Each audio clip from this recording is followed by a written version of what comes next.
Hello दोस्तों, Arjun study point में आप सबका स्वागत है। आज हम अग्नाशय के कार्य के बारे में पढ़ेंगे। तो आइए स्टार्ट करते हैं।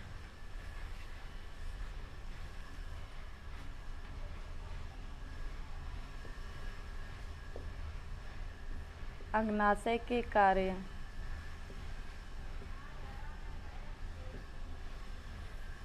अग्नाशय के मुख्य रूप से दो कार्य होते हैं। पहला है अग्नाशय रस का निर्माण करना और दूसरा है हार्मोन्स का निर्माण करना।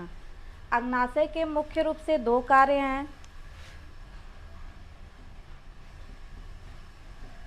अग्नाशय के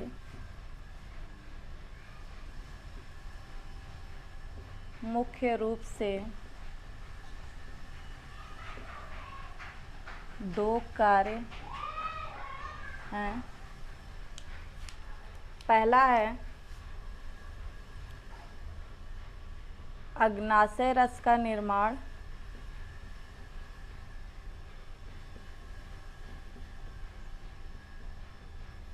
और दूसरा है हार्मोन्स का निर्माण।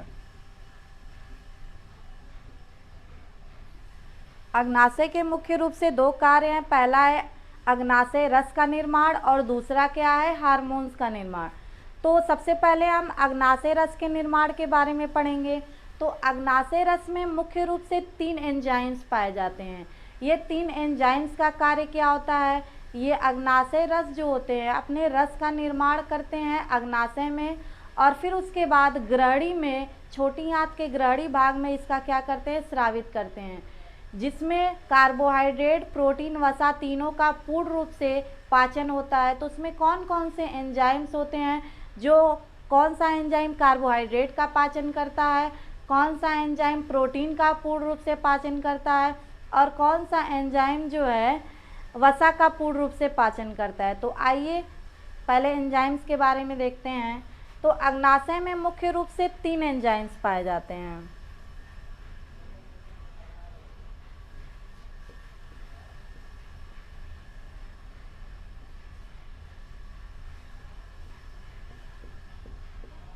अग्नाशय में मुख्य रूप से 3 एंजाइम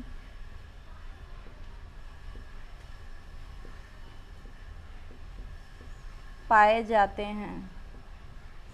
पहला है एमाइलेज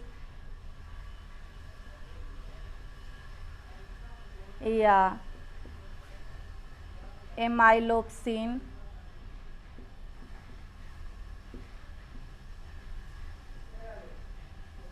दूसरा है लाइपेज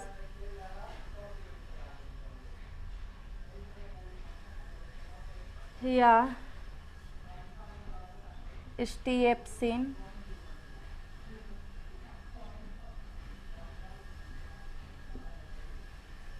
तीसरा है ट्रिप्सिन या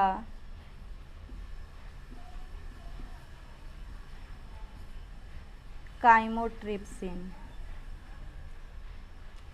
यानी कि अग्नाशय में मुख्य रूप से 3 प्रकार के एंजाइम्स पाए जाते हैं। तीनों के दो दो नाम है, आपको याद करना पड़ेगा।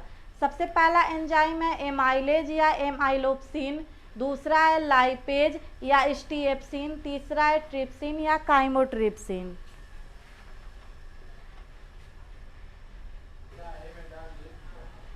तो आइए सबसे पहले हम एमाइलेज या एमाइलोप्सिन नामक एंजाइम को पढ़ते हैं।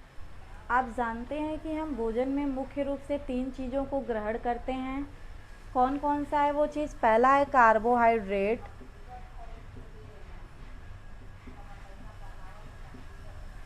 दूसरा है प्रोटीन, तीसरा है वसा। तो सबसे पहले हम कार्बोहाइड्रेट के पाचन के बारे में बात करते हैं। तो जब हम कार्बोहाइड्रेट आखिर किस किस प्रकार के भोजन में पाया जाता है, तो एग्जाम्पल आपको देते हैं, जैसे में रोटी हो गया, चावल हो गया, अनेक प्रकार के अनाज हो गए, इन सब में कार्बोहाइड्रेट पाया जाता है। तो जब हम मुख गुहा के द्वारा जब हम कार्बोहाइड्रेट यानी भोजन में उपस्थित कार्बोहाइड्रेट को ग्रहण करते हैं तो हमारे मुख गुहा में जो लार पाया जाता है, लार में अनेक प्रकार के एंजाइम्स होते हैं जो कार्बोहाइड्रेट का पाचन करते हैं। तो जब हम कार्बोहाइड्रेट को ग्रहण करते हैं तो लार में ही उसका यानी मुख गुहा में ही उसका 30% पाचन हो जाता है। यानी कि हमारे मुख में उपस्थित लार जो है कार्बोहाइड्रेट का पाचन 30% कर देता है। उसके बाद जो शेष पाचन इसका बच जाता है ये मुख गुहा के द्वारा ग्रास नली में आता है, ग्रास नली से आमाशय में, आमाशय से होते हुए छोटी आंत के ग्रहणी भाग में आता है और यहाँ पर अग्नाशय है। अग्नाशय में किस रस का निर्माण होता है? अग्नाशयी रस का। तो अग्नाशयी रस में सबसे पहला एंजाइम है एमाइलेज या एमाइलोप्सिन एंजाइम। ये एंजाइम क्या करता है, जो मुख गुहा में शेष पाचन बच गया था उसका क्या करता है, 70% जो पाचन बच जाता है, एमाइलेज या एमाइलोप्सिन एंजाइम क्या करता है, यहाँ पर आकर के कार्बोहाइड्रेट का 70% पाचन करता है। और कार्बोहाइड्रेट का पाचन कैसे करता है, कार्बोहाइड्रेट को ये शर्करा में परिवर्तित कर देता है। यानी कि एमाइलेज एंजाइम की उपस्थिति में कार्बोहाइड्रेट एमाइलेज एंजाइम की उपस्थिति में ये क्या करता है, इसको शर्करा में परिवर्तित कर देता है। यानी कार्बोहाइड्रेट को एमाइलेज एंजाइम की उपस्थिति में ये किस में परिवर्तित हो जाता है, शर्करा में परिवर्तित हो जाता है।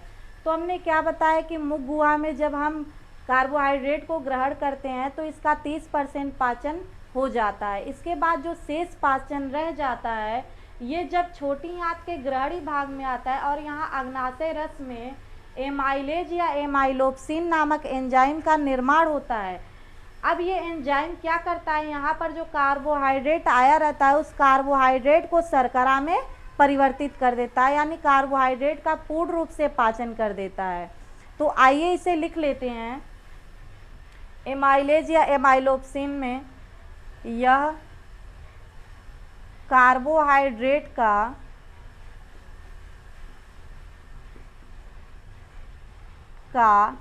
पाचन करता है।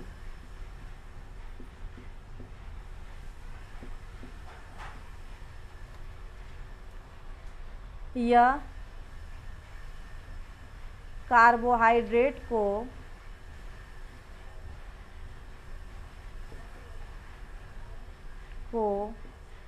शर्करा में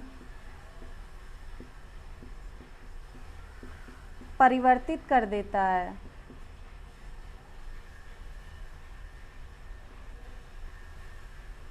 है। जो मुख गुहा में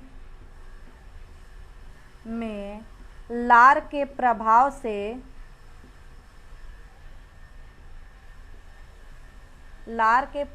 से बच जाता है। यानी जो मुख गुहा में लार के प्रभाव से जो पाचन बच जाता है उसको यह क्या करता है, कार्बोहाइड्रेट को शर्करा में परिवर्तित कर देता है। तो हमने आपको बताया कि जो अग्नाशय में एमाइलेज एंजाइम होता है ये कार्बोहाइड्रेट का पूर्ण रूप से पाचन कर देता है, यानी कार्बोहाइड्रेट को शर्करा में परिवर्तित कर देता है। अब हम जानेंगे कि इसका दूसरा एंजाइम लाइपेज या स्टीएप्सिन एंजाइम है, इसका कार्य क्या होता है। तो आइए हम वसा के बारे में जानते हैं। तो भोजन में वसा किस किस भोजन से प्राप्त होता है, तो घी, रिफाइन, तेल, मक्खन आदि से हमें वसा प्राप्त होता है। तो जब हम मुख गुहा में वसा को ग्रहण करते हैं तो हमारे मुख गुहा में ग्रास नली, आमाशय इन भागों में वसा का पाचन नहीं होता है कहीं पर भी। वसा का डायरेक्ट पाचन होता है ग्रहणी में, और ग्रहणी में कौन सा एंजाइम आता है, अग्नाशय जो है यहाँ पर ये लाइपेज या स्टीएप्सिन एंजाइम का निर्माण करता है। और जब ये एंजाइम यहाँ पर आता है तो जो वसा होता है वसा का पूर्ण रूप से पाचन करता है। वसा का पाचन कैसे करता है, ये वसा जो है लाइपेज एंजाइम की उपस्थिति में, वसा को लाइपेज एंजाइम की उपस्थिति में ये वसी अम्ल में परिवर्तित कर देता है। यह वसा को वसी अम्ल में क्या कर देता है, लाइपेज एंजाइम परिवर्तित कर देता है, बदल देता है, पूर्ण रूप से इसका पाचन कर देता है। उसके बाद ये जो ब्लड होता है, ब्लड इसका पूर्ण रूप से अवशोषण कर लेता है, यानी ग्रहण कर लेता है, किसको, वसी अम्ल को। तो आइए इसे लिख लेते हैं। लाइपेज या एचटीएफसी यह वसा का पाचन करता है।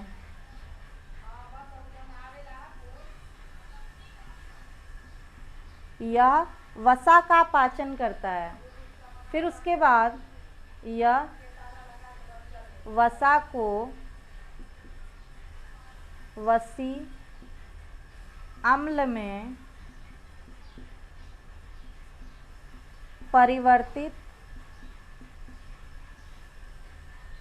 कर देता है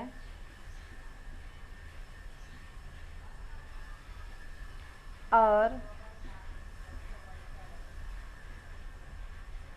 रुधिर द्वारा इसका अवशोषण कर लिया जाता है।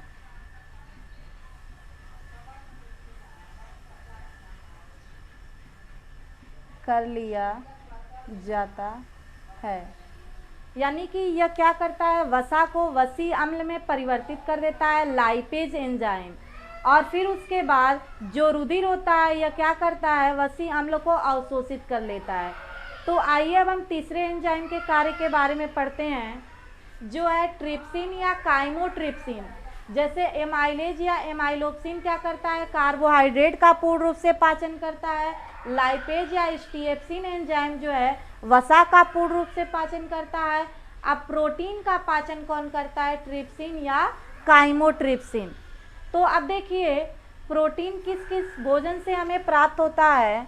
तो जो प्रोटीन है, जैसे दूध हो गया, दही हो गया, दाल हो गया, इन सब चीज़ से हमें प्रोटीन प्राप्त होता है। तो प्रोटीन का पाचन सबसे पहले जब हम मुख गुहा में इसको ग्रहण करते हैं तो मुख गुहा में इसका पाचन नहीं होता है, ना ही ग्रास नली में होता है। जब प्रोटीन आमाशय में आता है तो आमाशय में प्रोटीन का आंशिक रूप से पाचन होता है। आंशिक का मतलब होता है थोड़ा सा पाचन होता है। तो आमाशय में जो प्रोटीन होता है इसका आंशिक रूप से यानी थोड़ा सा पाचन होता है। फिर इसका प्रोटीन का जो पूर्ण रूप से पाचन होता है ये ग्रहणी में ही होता है, और ग्रहणी और अग्नाशय में ट्रिप्सिन या काइमोट्रिप्सिन एंजाइम्स का निर्माण होता है। ये एंजाइम जब ग्रहणी में आता है, अग्नाशयी रस के द्वारा जब ग्रहणी में आता है तो ये क्या करता है, प्रोटीन का पूर्ण रूप से पाचन कर देता है। तो आइए इसे लिख लेते हैं। यह प्रोटीन का पाचन करता है। यह प्रोटीन का पाचन करता है।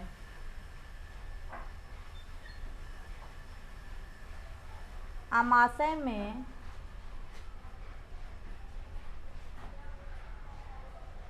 आंशिक रूप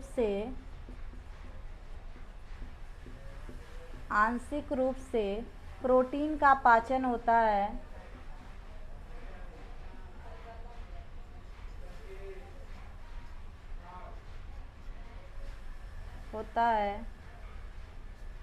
फिर अग्नाशय रस की उपस्थिति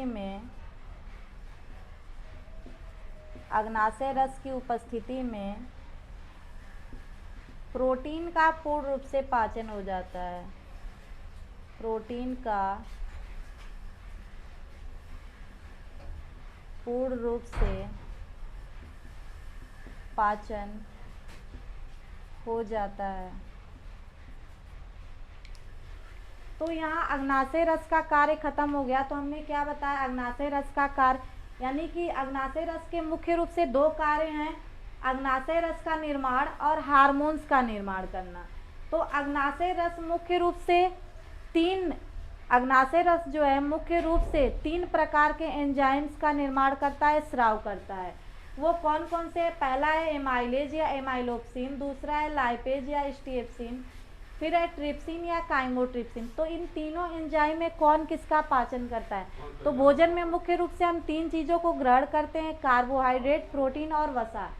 तो कार्बोहाइड्रेट का पाचन सबसे पहले हमारे मुख गुहा में 30% होता है। उसके बाद जो शेष बच जाता है, उस शेष बचे हुए कार्बोहाइड्रेट का पाचन एमाइलेज या एमाइलोप्सिन एंजाइम करता है। फिर उसके बाद वसा आता है।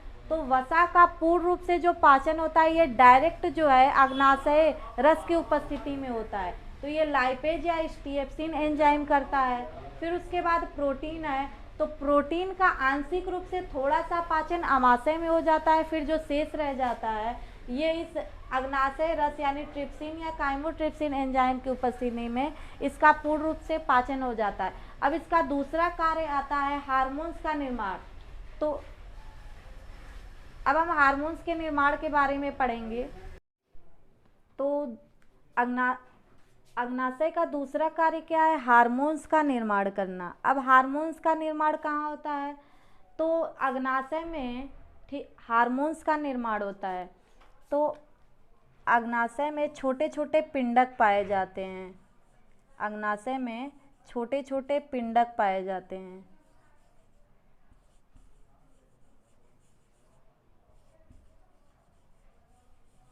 इन पिंडकों के मध्य में, इनके बीच में इस तरह से लैंगरहैंस की द्वीपिकाओं का समूह होता है। ये एक प्रकार की कोशिका होती हैं। तो इनमें लैंगरहैंस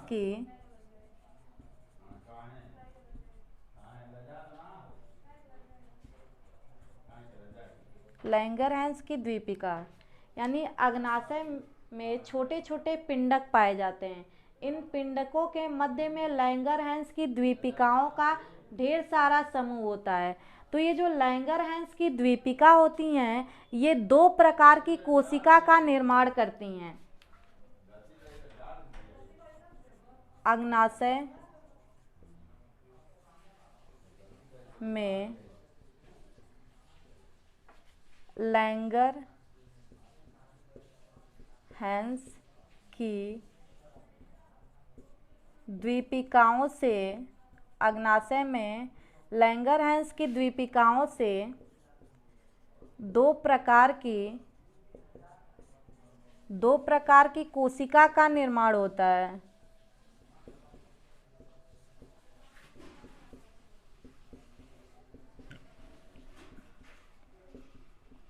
दो प्रकार की कोशिका का निर्माण होता है। पहला है बीटा कोशिका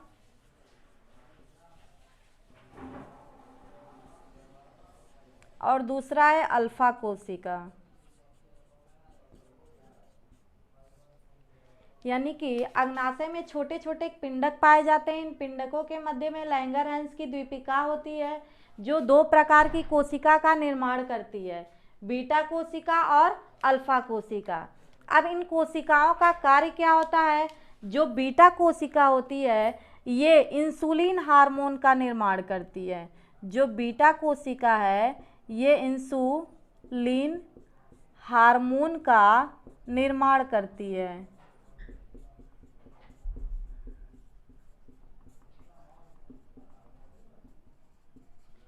और जो अल्फा कोशिका है, यह ग्लूकेगान हार्मोन का निर्माण करती है।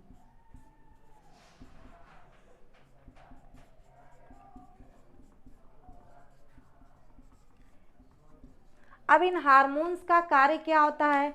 तो जब हम भोजन ग्रहण करते हैं, तो उसका जब पूर्ण रूप से पाचन हो जाता है, पाचन के बाद ये ग्लूकोज में परिवर्तित हो जाता है। जो भोजन होता है पूर्ण रूप से पाचन के बाद ग्लूकोज में परिवर्तित हो जाता है। और जब उस ग्लूकोज को अवशोषित कर लिया जाता है, और ब्लड क्या करता है? ग्लूकोज को अवशोषित करके हमारे शरीर के प्रत्येक कोशिकाओं तक ग्लूकोज को पहुंचाता है, जिससे हमें एनर्जी मिल पाती है उसके ऑक्सीडाइजेशन से। तो जब ग्लूकोज जो है हमारे ब्लड में अधिक मात्रा में हो जाता है, ज़्यादा मात्रा में हो जाता है, तो उस ग्लूकोज को नियंत्रण करने के लिए, रोकने के लिए इसमें एक प्रकार की कोशिका होती है ग्लूकेगान, इसमें लैंगरहैंस की द्वीपिका में एक प्रकार की कोशिका होती है बीटा कोशिका, जो इंसुलिन हार्मोन का निर्माण करती है। तो ये इंसुलिन हार्मोन की उपस्थिति में जो ग्लूकोज है वो किस में बदल जाता है, ग्लाइकोजन में बदल जाता है। ग्लूकोज जो है इंसुलिन हार्मोन्स की उपस्थिति में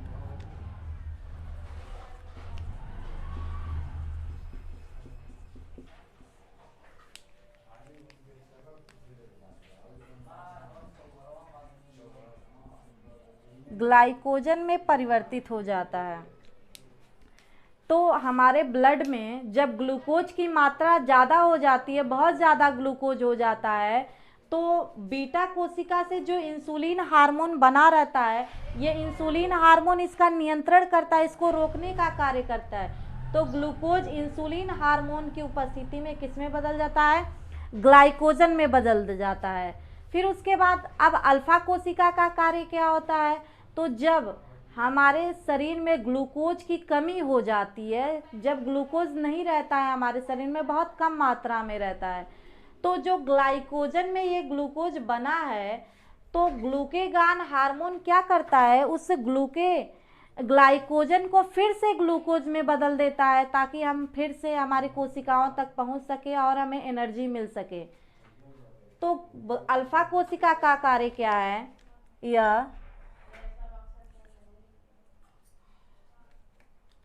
यह ग्लाइकोजन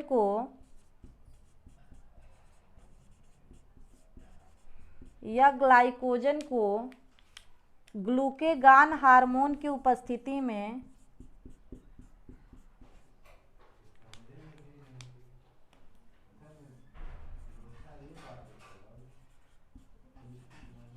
ग्लूकोज में बदल देता है। ये क्या करता है, यह ग्लूकोज को ग्लाइकोजन में बदल देता है इंसुलिन हार्मोन की उपस्थिति में, और ये ग्लाइकोजन को ग्लूकोज में बदल देता है ग्लूकेगान हार्मोन की उपस्थिति में।